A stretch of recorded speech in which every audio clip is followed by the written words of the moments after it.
स्वप्नातील घर आणि हक्काचा व्यवसाय आता एकाच ठिकाणी. राहता साकूर येथील एअरपोर्ट रोडवर आम्ही घेऊन आलोय एक भव्य डेव्हलपमेंट प्रोजेक्ट इराज पार्क.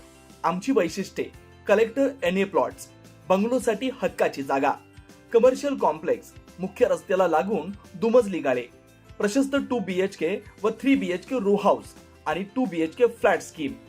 तयार दर्जेदार पायाभूत सुविधा, 9 व 12 मीटरचे सिमेंट कॉन्क्रीट रस्ते, अंडरग्राउंड ड्रेनेज आणि वॉटर सप्लाय व स्ट्रीट लाईटनी सुसज्ज. Ready club house, open gym, मुलांसाठी प्ले एरिया आणि सुंदर गार्डन. सुंदर असे प्रभू श्रीराम मंदिर प्रोजेक्ट मध्येच. पत्ता: सर्वे नंबर 97/1, एअरपोर्ट रोड, उपासनी महाराज मंदिराजवळ, साकुरी, राहता. आजच संपर्क करा 8550 99 70 70.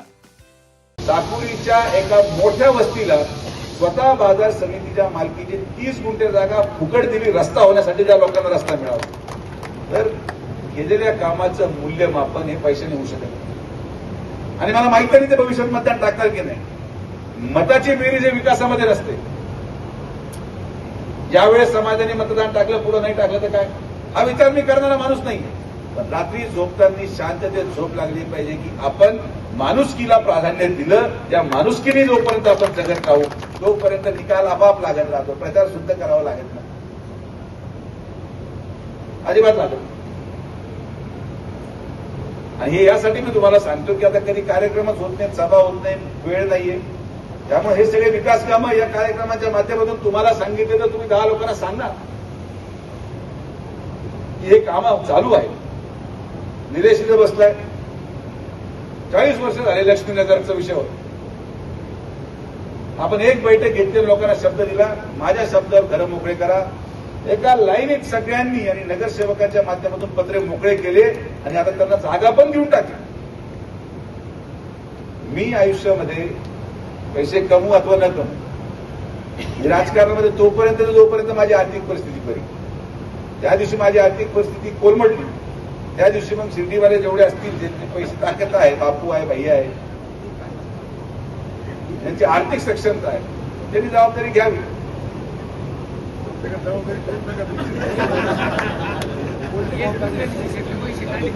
हे वाचन करणं, अभ्यास करणं. राहत्याचे काही लोक आलेत, आज बाजाराला जागा नाही. गुरुवारी राहता आपण एका बाजूने दुसऱ्या कोपऱ्यात जाऊ शकत नाही, सगळे रस्त्यावर आहेत. तर आपण एक अत्याधुनिक प्रकल्प करायचा प्रयत्न केला की राहत्याच्या कात नाल्यामध्येच आपण व्यवस्थित एक डिझाईन तयार करून त्याच्यामध्ये राहत्याचा पूर्णपणे बाजार शिफ्ट झाल्यावर गुरुवारी गाडी 100च्या स्पीडने राहत्यामधून निघेल अशा प्रकारचं नियोजन देखील आपण केलं. इथं मुस्लिम समाजाला याच पलीकडच्या रस्त्यामध्ये किती वर्ष, आता समाजामध्ये प्रत्येक प्रकारचे लोक आहेच की. कुछ लोगों ने बोला इधर विखे पाटिल का काम नहीं, अब संगमनेर जाके आते. बरोबर आहे का? मंत्री होते तेव्हा, आता तेही महसूल मंत्रीच होते. गेले तर ते सांगितलं की विखे पाटलापुढे होणार नाही, मी करणार. तेवढ्यात शिंदेसाहेब गुवाहाटीला निघून गेले. आणि शिंदेसाहेब गुवाहाटी निघायला गेल्यावर आपल्याकडे खातं आलं. पहिलं काम जे मी केलं, म्हटलं ही फाईल मागवा. किती कोटी, 1 कोटी रुपयाची जमीन असेल, 8 कोटी रुपयाची जमीन मुस्लिम समाजात दफनभूमीला एका सहीने मोफत आपण देऊन टाकली. संपलावी. काम करणं अवघड नसतं, पण ती मानसिकता, ते जिद्द पाहिजे. माझ्यामध्ये हे जिद्द आहे की हे काम आपल्याकडून का होत नाही. मला रात्री झोप येत नाही तर एखादी गोष्ट, मला लोकांनी प्रश्न मांडला, एखादी गटारीचं लाईन मांडलं. नोकरी ठीक आहे, नोकऱ्यांना वेळ लागतो, नोकरी आपल्या प्रक्रियेच्या द्वारा लागून जाते, सगळ्यांनाच नोकरी आपण देऊ शकत नाही. पण सार्वजनिक प्रश्नांबाबतीत एवढं राजकारण रणकंदन पेटलं, नगर मनमाड झाला चमत्कार. रस्ता सुरू झाला आणि नोव्हेंबर, कॉन्ट्रॅक्टरचं असं मत आहे की निदान कोल्हारच्या पुढच्या पलीकडचा पूर्ण टप्पा माझ्या वाढदिवसाच्या दिवशी आपण उद्घाटन करून पूर्ण सुरू करणार. हे टार्गेट त्यांनी केलं, मी नाही. आज पाण्याची परिस्थिती, एवढं मोठं मुबलक पाणी प्रत्येक शेतकऱ्याला मिळालं. त्या सत्तेचा उपयोग फार महत्वाचं. ठीक आहे, शिर्डीच्या लोकांनी जवळपास 7,500 मतं छत्रीला मारलं. इथं पण बसलेले भरपूर. तुम्हाला वाटतं का मला माहित नाही. अध्यक्ष पदाचा उमेदवार तिकडे कोणी पाठवला इथपर्यंत माझ्याकडे पूर्ण इतिहास आहे. आणि दुसरं कोणी सांगितलं नाही. मला जी माहिती मिळायची मी काढली. तुम्ही सगळ्यांना एक गोष्ट मी आवर्जून सांगतो की तुम्हाला जे समज आहे की आम्ही एखाद्याला बोट लावलं आणि तो तिकडे जातो, तर तुम्ही रस्ता पाठवतो, तो मला सांगितल्याशिवाय तिकडे जातच नाही.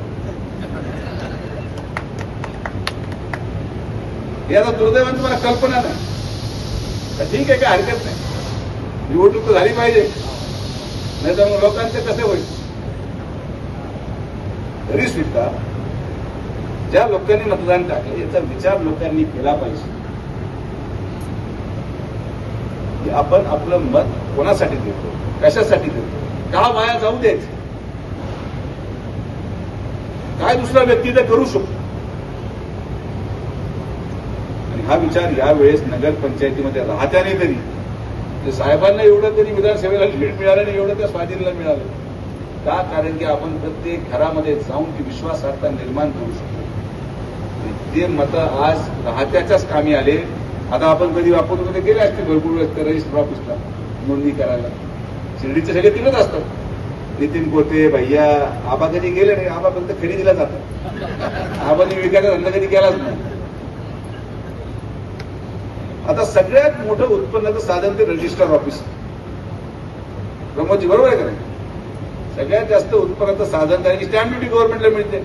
पण आज जेव्हा आपण सब रजिस्टर ऑफिसला जातो, बाथरूमला अडचण आहे, बसायला जागा नाही. मी असंच गेलो परवा. काय करायचं, अंगठा द्यायचं होतं, कर्ज काढायचं होतं, काय करायचं. माझा अंगठा द्यावा लागला. किती जरी मी लोकांच्या मनात असलो तरी अंगठा तर माझा पण लागतोच पैशासाठी.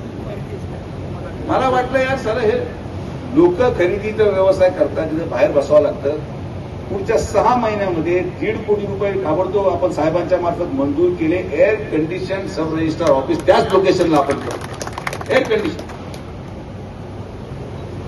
आणि मी तुम्हाला आवर्जून सांगतो की पुढचे 4 वर्ष या झालेल्या विधानसभेमधल्या आणि नगर परिषदेच्या येणाऱ्या जिल्हा परिषदेच्या निवडणुकीमध्ये प्रत्येक मतदाराला अभिमान वाटेल आपल्या मताचा, आपल्या नेत्याचा. माननीय मुख्यमंत्र्यांच्या नेतृत्वामध्ये हे मिळालेली सत्ता या तालुक्याचं पूर्ण चित्र येणाऱ्या कालावधीमध्ये बदलणार आहे. आणि पत्रकार आहेत म्हणून तुम्हाला आवर्जून माहिती देतो प्रमोदजी की आपण ज्या शिर्डी साहेबाबत थीम पार्क बनवतोय, त्या थीम पार्कमध्ये माननीय नामदार साहेबांच्या माध्यमातून, मुख्यमंत्री महोदयांच्या माध्यमातून आपण थीम पार्कच्या एंट्रीला आता साईबाबांची 71 फूट उंचीची मूर्तीचं स्टार्टिंग काम करतो. 71 फूट. देशामध्ये अशी इमारत बाबांची कधी, अशी मूर्ती बाबांची आपल्याला पाहायला मिळणार नाही. असं 71 फुटाच्या उंचीची मूर्ती आपण त्या थीम पार्कच्या समोर करतोय. हे सगळं तुमच्या मुलांच्या रोजगारासाठी, माझ्या मुलांना रोजगाराची आवश्यकता. पण मी हा विचार करतो की तुमचा प्रत्येक मुलगा हा माझा भाऊ आहे, माझा मित्र आहे. त्यांचा रोजगाराची संधी आपण त्यांच्याकडून काढून घेऊ नये यासाठी रात्रंदिवस प्रयत्न करतोय. तुम्हाला येणाऱ्या कालावधीमध्ये हे सगळे बदल दिसतील. आपण सर्वजण शुभेच्छा देण्यासाठी आलात. आपल्या सगळ्यांचे मनापासून आभार आणि विश्वासाने राहा. मी सगळ्या समाजाला विनंती, तरी 70-30 झाले गावाबाई. राहतेमध्ये तर बऱ्यापैकी गाडी सरकली पुढं. राहतेमध्ये 80-20 झालं, शिर्डीमध्ये 70-30 झालं. पण जे 100% आपलं रेकॉर्ड राहिलेलं आहे येणाऱ्या 2028च्या 29च्या विधानसभेमध्ये मी तुम्हाला लिहून देतो की काम एवढं होणार की समाजाचा प्रत्येक मतदार बाहेर पडल्यावर शिर्डी आणि राहत्यामध्ये 100% मतदान माननीय नामदार राधाकृष्ण